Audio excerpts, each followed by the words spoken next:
আসসালামু আলাইকুম দর্শক। 2009-এর পর থেকে আওয়ামী লীগের শাসন যে ক্রমান্বয়ে দুঃশাসনে পরিণত হলো, এটা তো অনস্বীকার্য। কিন্তু আওয়ামী লীগকে পুঁজি করে এনসিপির গত 2.5-3 মাসের যে রাজনীতি, অথবা 5 আগস্টের পর থেকে সমন্বয়কদের যে তুমুল বিতর্কিত এবং ভয়ঙ্কর যেসব কর্মকাণ্ড, তাতে যে মানুষ এরই মধ্যে অতিষ্ঠ হয়ে উঠেছেন, সেই কথাও তো স্বীকার করে নিতে হবে। মানুষের মোহর ভঙ্গ হয়েছে তাদের প্রতি।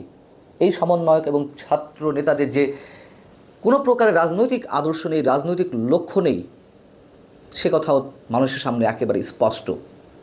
আওয়ামী লীগ নিষিদ্ধের দাবি এখন তাদের একমাত্র রাজনৈতিক পুঁজি।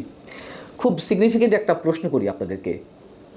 এই মুহূর্তে বাংলাদেশের মানুষের জন্য সবচেয়ে আতঙ্কের যে বিষয়টি, বাংলাদেশের অস্তিত্ব নিয়ে যে বিষয়টি সবার সামনে আসছে প্রশ্ন আকারে, তা হচ্ছে যুক্তরাষ্ট্রের ডিপ স্টেট কিংবা জাতিসংঘের দাবি অনুযায়ী রাখাইনের উদ্দেশ্যে বাংলাদেশের মধ্য দিয়ে যে করিডোর দেয়া নিয়ে আলোচনা হচ্ছে, সেই বিষয়টি।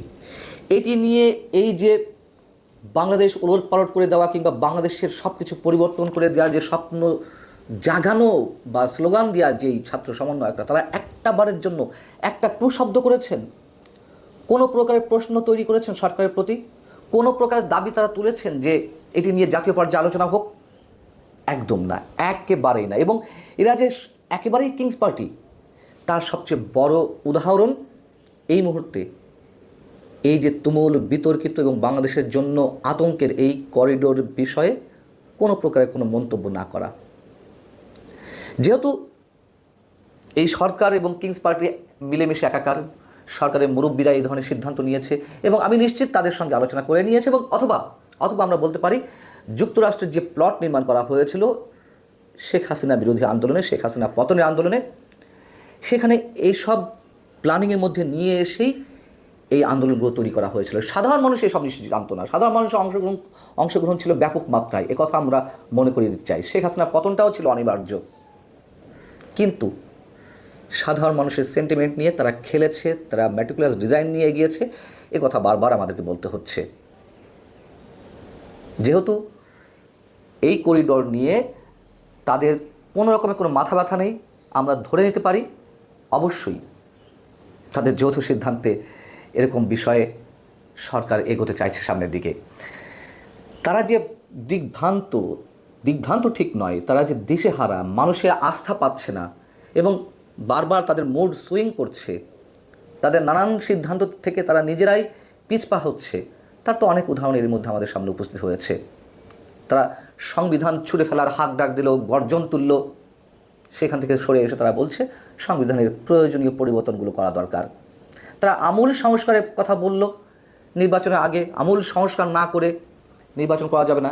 এখন তারা বলছে মৌলিক সংস্কারের কথা। তারা বলছিল যে জাতীয় নির্বাচনের আগে স্থানীয় সরকার নির্বাচন দিতে হবে, এখন তারা সেই শব্দ উচ্চারণ করছে না। গণপরিষদ নির্বাচনের দাবি তুলেছিল তারা সংবিধান ছুঁয়ে ফেলার জন্য, সেখান থেকে তারা সরে এসেছে। নতুন ঘোষণাপত্র বা প্রোক্লেমেশনের যে দাবি তারা তুলেছিল, সেটাও এখন তারা মুখে আনছে না।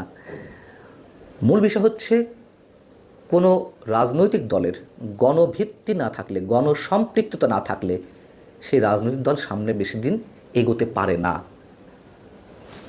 এবং তাদের পেছনে কয়জন মানুষ আছে সেগুলো নিয়েও তো এখন আলোচনা হচ্ছে।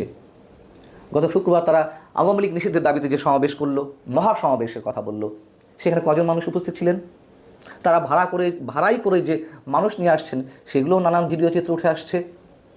এবং পহেলা বৈশাখের তারা যে অনুষ্ঠানটি আয়োজন করেছিল, সেখানে তো গোনা যাচ্ছিল যে কয়জন, 20, 50, 100 জন, কতজন মানুষ হয়েছিল।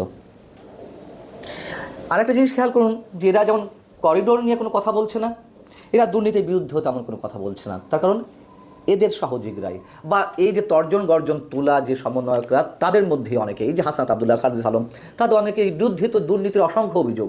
তারা আর দুর্নীতির বিরুদ্ধে কথা বলে কেমনভাবে? নাটক তো বেশিক্ষণ করা যায় না।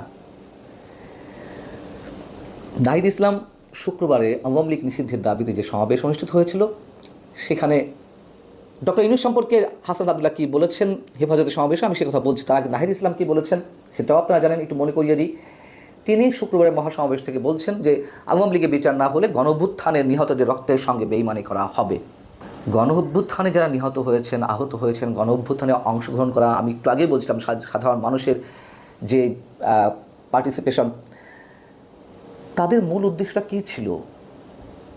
শেখ হাসিনা যেমন দিনের পর দিন বা টানা 3বার প্রহসনে নির্বাচন করে গণতন্ত্রকে হত্যা করেছেন, সেইখান থেকে ফিরে সরকার পরিবর্তনের মাধ্যমে একটা গণতান্ত্রিক প্রক্রিয়া নির্বাচনী বা একটা নির্বাচিত সরকার বাংলাদেশে প্রতিষ্ঠা করা, এই তো।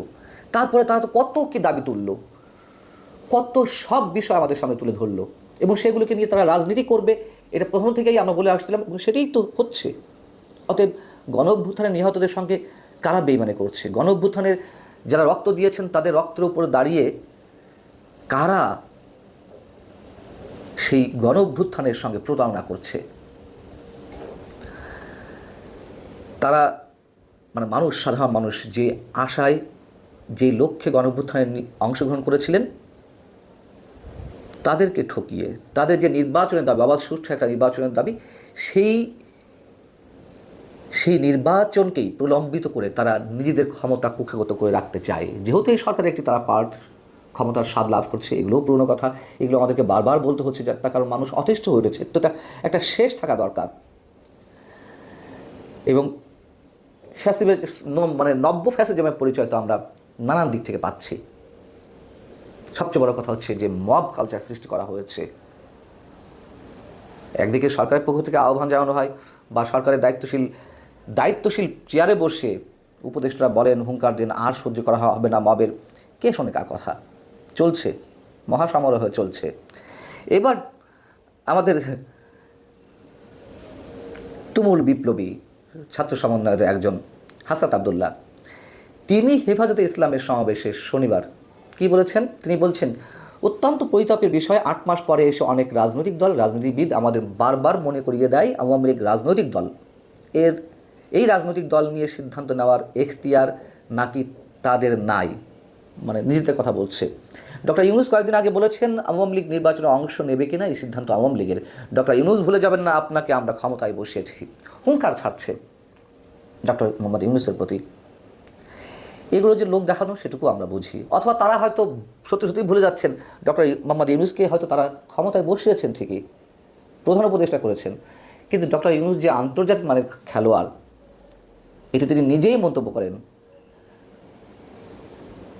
এবং তার লিয়াজোটা কোথায় কি নানান ধরনের হিডেন এগ্রিমেন্ট থাকতে পারে, অনেকে সে কথাও তো উচ্চারণ করছেন। ক্ষমতায় বসিয়েছেন ঠিকই, কিন্তু ক্ষমতা থেকে নামাতে পারবেন কি না, সেটিও তো একটি প্রশ্ন। এই ছাত্র সমন্বয়কদের অনেককেই আমি বিশ্বাস করি যে তারা সত্যি শুধুমাত্র শেখ হাসিনার পতনের জন্য আন্দোলন করেছিলেন, কিন্তু তারা নিজেরাও যে তাদের অজান্তে ব্যবহৃত হয়েছেন, তারা এখনও বুঝতে পারেননি, এখনও বুঝতে পারছেন না। দিশেহারা হয়ে পড়েছে তারা নানানভাবে। আল্লাহ হাফিজ, ভালো থাকুন সবাই।